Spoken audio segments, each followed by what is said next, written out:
All right, this is John Larrison, and here's your slides right here, John. Basically, this is going to be a very quick review of the airplanes that we used on SAR. And John, we have tons of time. We've got a whole 5 minutes, so go for it. John Larrison. We got a clicker?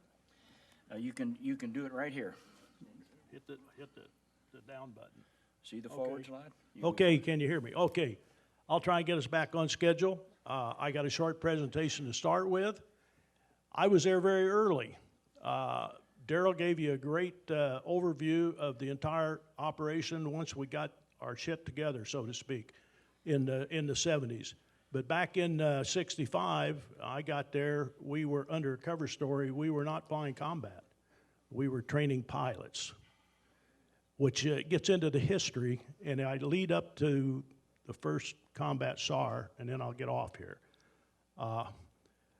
But when this picture, when I got sent there, everything was classified. I didn't even know what airplane was going to fly. So when I left the pilot training command, that's what my presentation on the left, and it was not too far off, really.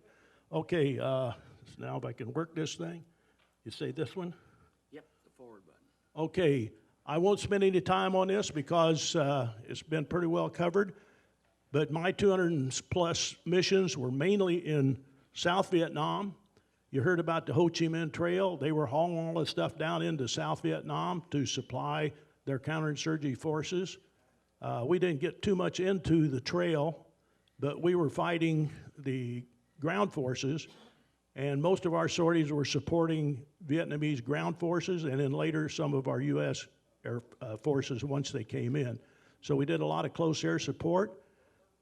When we lost a pilot, when we got a pilot down, we generally had an Army helicopter nearby somewhere to pick him up. So we didn't have this operation you just heard Daryl talk about set up at that time, which I'll lead up to and he can get off. So I'm not going to spend any time on that. But he did mention the Geneva Accords. When I give my presentation, the most common question I get is why were we in Vietnam and why were you flying that old airplane? It was a Korean War vintage airplane. It was a first-line Navy fighter in the Korean War. The Geneva Convention split the country up. I won't get into that. Daryl covered that. But buried in that was nobody will introduce modern weapons into Vietnam. And we tried our best, the U.S. tried our best to live up to those accords. And there were several clandestine missions in the early and mid-60s, no, 50s, yeah, 60s, with different aircraft, like the B-26 and the T-28, and they were getting old and beat up, and they wanted something better. So they looked around. The Navy was phasing out their A-1s, especially their E models, which was a two-seater, and somebody put two and two together and said, hey, we can put the A-1E in there and tell them they're training pilots. And that's the way I went to Vietnam in December of 1964. The first 6 months I was there, I flew a hell of a lot of combat, did very little pilot training. We finally got rid of that and sent it to Hurlburt. But I had to carry a Vietnamese airman in the right seat who spoke no English. I spoke no Vietnamese. He was nothing there but a body in case I crashed. The headlines would say, poor old John busted his butt training a Vietnamese pilot. So the government, I think all you people here know the government's not above lying to you. But we did that through mid-65, and this comes up to the beginning of the SAR stuff. When mid-65, when the U.S. said, hey, they're not playing by the game, so we're not going to play a game, so we threw all that bullshit out. And the F-100s came into Benoit. That's where I was operating out of, was Benoit. The F-100s came in, and we started hitting up north. And it was mid-65, they decided we're going to hit the SAM sites around Hanoi. We had U-2s flying and Farby drones, watched them build the damn things. But our government sat there and watched, they got it done. I think they even gave them time to zero in their sights and take a few practice shots. Then they decided they're going to strike. And they struck, and they lost airplanes, jets and 105s and everything else. Unbeknownst to us, there was a frag order put out for us to send 4 airplanes to Udorn. I was scheduled for flight lead. And I led the 4 to Udorn. It was a top secret mission. They didn't tell us what we were going for or anything else. And when we got there, we found out they had struck the SAM sites. They still had some pilots down. It was later that day. They didn't want to send us in. We were supposed to hover 30 miles west of Hanoi for low altitude support for the helicopters picking up down pilots. They said, until we get radio contact, we're not going to send you in, so we're going to put you on strip alert. While I was on strip alert, a Navy A4 went down about 150 miles north of the DMZ. They scrambled us off. We went out, joined up. There was a question here about the Pedros, HH-43. That's what they had then at NKP. And by the way, one of the words you hear, if you hear naked fanny, GIs have a habit of renaming everything. NKP is commonly called naked fanny. But anyway, we got there with the HH-43, gave minimal ground support. We 20 millimeter the areas to keep anybody from getting in and shooting at the helicopter. We got him out, heading back home to Udorn, and we kept hearing all this talk about the Pedro, the helicopter, to bring the downed Navy pilot back to Udorn because McNamara was there on a trip. Beautiful photo op. Well, the Pedro, those of you who know the Pedro, has very short legs. He said, I can't make Udorn. And that's when a young captain, not knowing what was going on, I finally broke in and said, what's this naked fanny you're talking about? And they told me about Nakhon Phanom. And I said, well, I've got a parachute and a helmet in my right seat that we used for the crew chief when we went over there. I'll land and pick him up. What kind of runway they got? All they had was PSP, 3,000 feet. We can land there, and we did. So I landed the first A1 at NKP also. So we picked the pilot up, took him back to Udorn, landed, staff cars all over the place. They grabbed him, took him off. I never met him. I don't even know what his name was. I got a picture in my story, which I'll put on YouTube one of these days. And they jerked us off to intelligence. And I still remember sitting across the table from 3 full colonels, and they looked very seriously at us and said, tell us about this airplane you're flying. They had no idea what an A1 was. We told them what all it would carry, up to a nuke. The Navy actually carried nukes on an A1, believe it or not. It was rocket assisted. Whoop. But anyway, that was the beginning of what you see here. In a few years, well, we were back only 2 weeks, and we started TD-1 aircraft to Udorn. And within 2 months, they moved the whole 602nd over there. The first moved to Pleiku, and then they both moved to Udorn and eventually moved to NKP. And what you heard happen, it built up. And we learned, we made mistakes, but the guys learned. And so the rest of the afternoon, you're going to hear from some of the guys that did those SARS combat missions. And I was proud to be that little piece of it, but I wanted to give you the history on how it all got started. I don't want many questions, but I'll try one or two before Goldie gets me. Any questions? Quickie.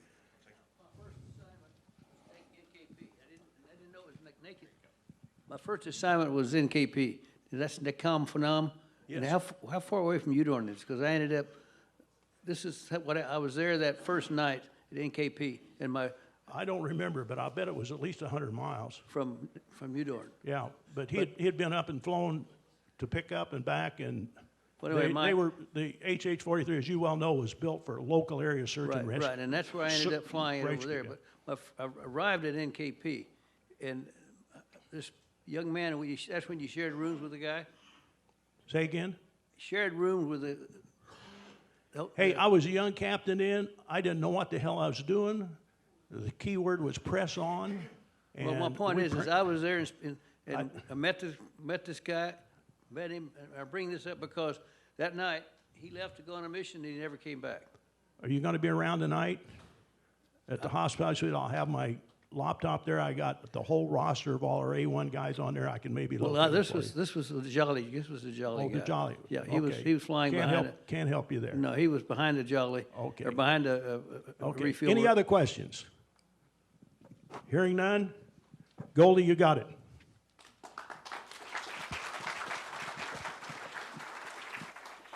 John, why don't you just bring the handheld mic over to the other guys, and what we're doing is just a quick review of the airplanes of SAR. So Dale, Stoval, or who's up next?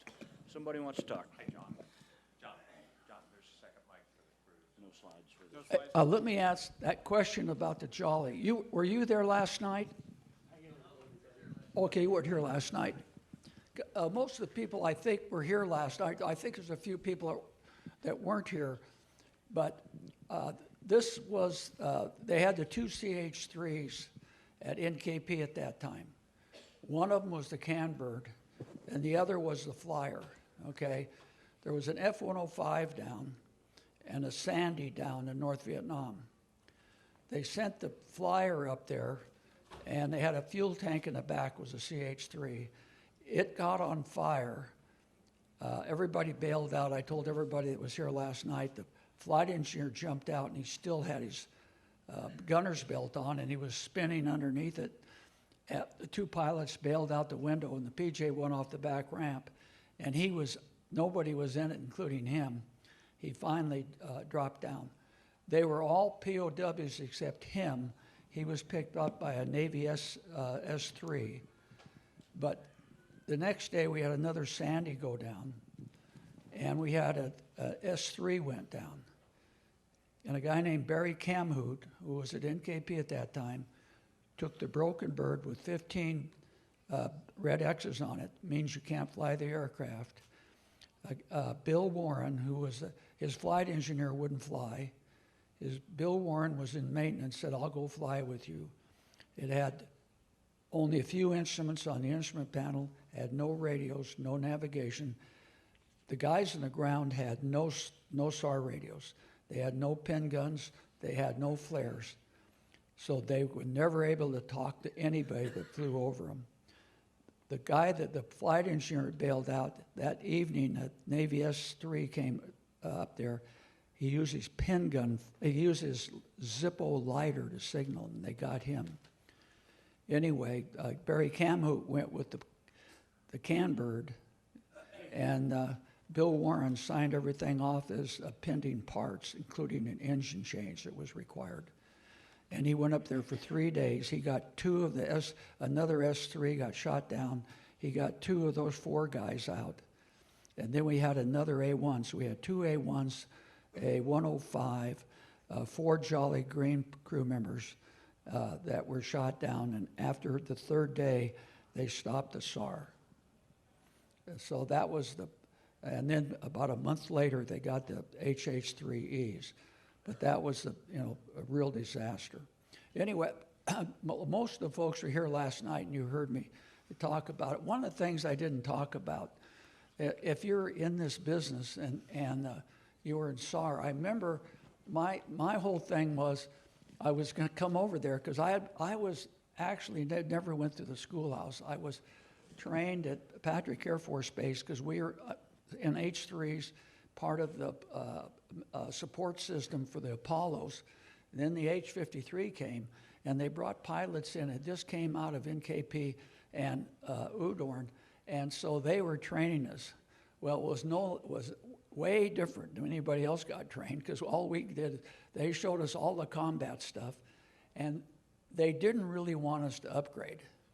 There were 4 of us, and so we would go out with the 450-gallon drop tanks. We had about 6 hours fuel on board, and there'd be 2 of us on board, and normally a sortie is 1.3 for training.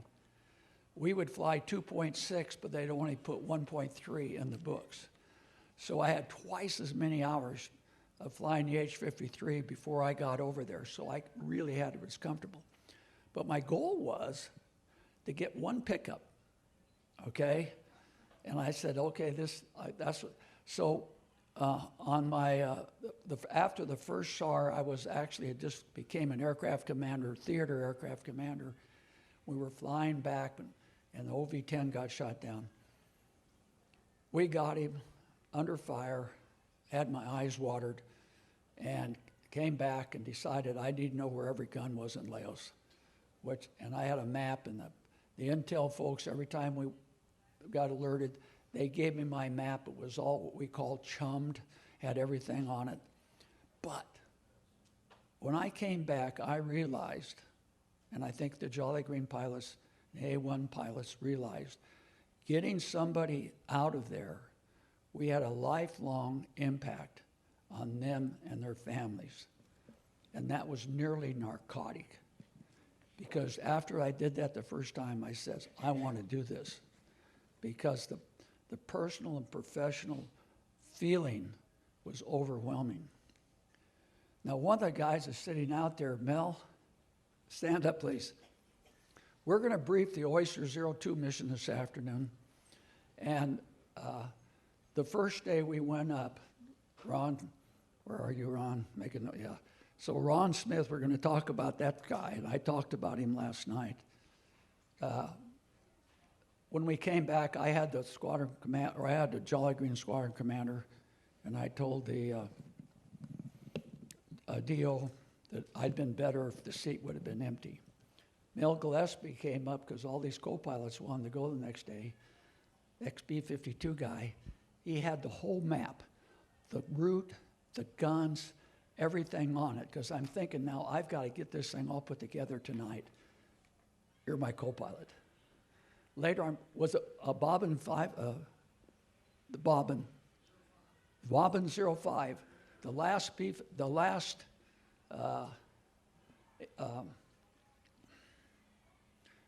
Weasel, the last 105 shot down at the Tanwa Bridge.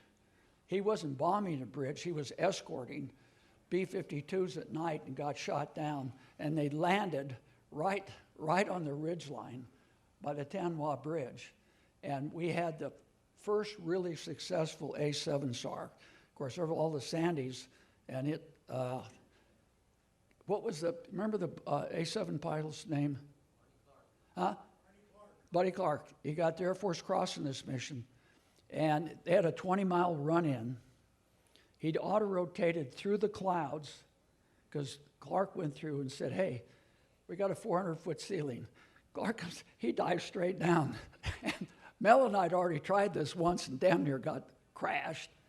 We went down through the crowds and we came up in different damn valleys, and we were trying to find each other. And he went by a road intersection. They started hosing him, shooting at him. We popped out and said, geez, that wasn't a good idea. But anyway, he goes down. They follow. They had about a 20-mile run-in, didn't you? And of course, they were looping at 400 feet and almost had a midair going around a piece of karst. They get in a hover, and I'm listening, and I hear, ground fire 1 o'clock, ground fire 1 o'clock. Then I hear, ground fire 11 o'clock, ground fire 11 o'clock. There was a 51 cal, how far, 200 yards? Huh? Maybe that far, firing at him, missing him on both sides. And Clark killed that from 400 feet with a bomb. Later, he got shot, lost his electronics, had the RTB, and he came out, and that was the last successful SAR for a 105 crew. He got both those guys. So, but he was my co-pilot the second day for the Oyster mission, and we're going to brief this afternoon. But the whole thing about the rescue mission was we had the impact on our fellow comrades, on their lives and their families, and it was terrifically motivational. I mean, everybody else had great missions, but I think the SAR force, the Sandys, the A1s, and we've got a HC-130. 3 times I had the 130s come in, and the first day of Oyster, we were out of gas. And my wingman had a low fuel light, and we're just coming over the 10,000-foot mountains or the pass there between Black and Red River. And I called the king. I says, King, I don't think we have enough fuel to get out of North Vietnam. He says, Jolly, I've been monitoring your radio calls, and I'm already in North Vietnam. And we'll talk about that this afternoon. So those guys were critical to us. One time we had a mission trying to pick up guys at night and way up in North Vietnam, all the way up the Chinese buffer zone. They took me almost into Haiphong Harbor. They were refueling us. And then I had a second time when they came up and we got jumped by MiGs, and we're going to talk about that when that SAR this afternoon. And I thought we were going to lose those two HC-130s to MiGs. But anyway, we're going to have some nice stories this afternoon, more stories. And Dale. we've got the participants here. We won't get to the stories if we don't move along a little bit. Yeah. So HC-130, we just need a quick review, gentlemen, of this so we can get on to the SARs. Thank you. I don't want to stand too close to this guy. I'm avoiding crutches. Also, It's loaded. party suits. I took mine out and tried to get it on, and maybe one leg was able to get in. And I'd previously tried to get an old flight suit on and squeezed myself into it, and I had to take scissors to it to get it off. So, no party suits.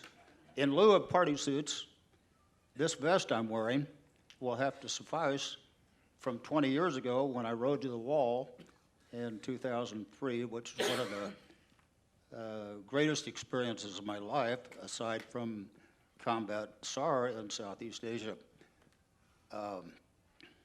Over 1,000 motorcyclists, 2 abreast, 2-second spacing, rain, semis, traveling, in my case, from Kansas City to DC.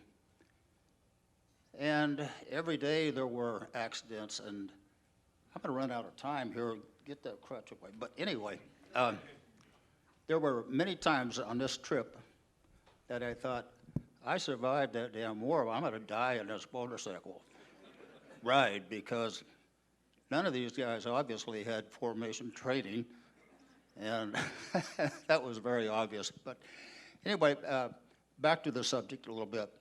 I first met Dale Stoval and Randy Jane when they came down to Cameron Bay on an exchange mission to see what the hell King did to mess things up. Maybe, no, that wasn't it. But we took them on a tour and showed them how we trained, because you don't just create SARs to go out and train at. So there's a training process of about 3 months to take a qualified aircraft commander and get him up to combat AMC status. And let me talk a little bit about AMC. It stands for Airborne Mission Commander. And I always felt a little bit uncomfortable with that word, because in my mind it should have been Airborne Mission Coordinator. Because command is something that's a little overused, and we were a bunch of 26, 27-year-old captains trying to organize a rescue and talking to what I thought at the time with these Sandys. I thought they were old, mellow lieutenant colonels, senior majors, maybe an occasional captain. And when I first arrived on a mission called Gunfighter 82, a guy named Roger, help me, Youngblood, was running the SAR, and evidently he was one of the best ones, because I thought God was out there talking to the survivor. And the SAR was successful, not doing any part from what I was doing, but I had a good vantage point of that and a lot of different other rescues. I came here to talk about HC-130s, and I'll try to make this quick, and I need a cheat sheet. By the way, this is my iPad. It's got a quick and dirty navigational chart, and somebody had a question, I believe, if I heard correctly, what's the distance between Udorn and NKP? And according to my iPad,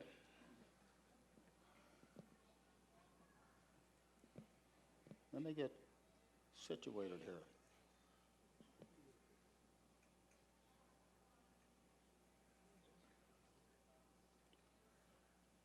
Anyway, it worked out to be about 130, 140 miles. I'm sorry?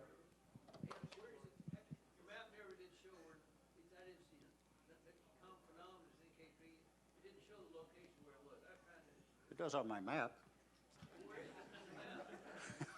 Laotian border. Yeah. All right, anyway, this map was basically a quick guide for us in our orbit positions, our scramble launch points, to head for an area where the SAR was going to be taking place. Mic closer to your mouth. The mic, hold it closer to your mouth. God, it sounded like I was coming all the way out to the hallway there. But anyway, I got to go back to my cheat sheet here.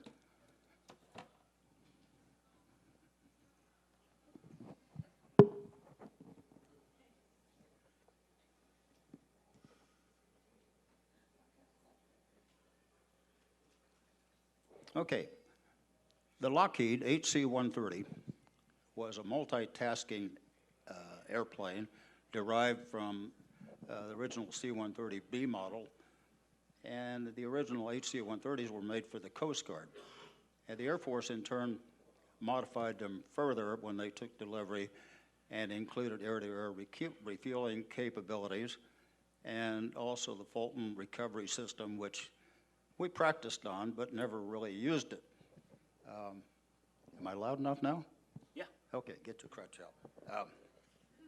So the functions of the HC-130 were long-range search and rescue, life raft and survival kit deliveries, pararescue deployments for humanitarian reasons or in combat for, we didn't use them in combat.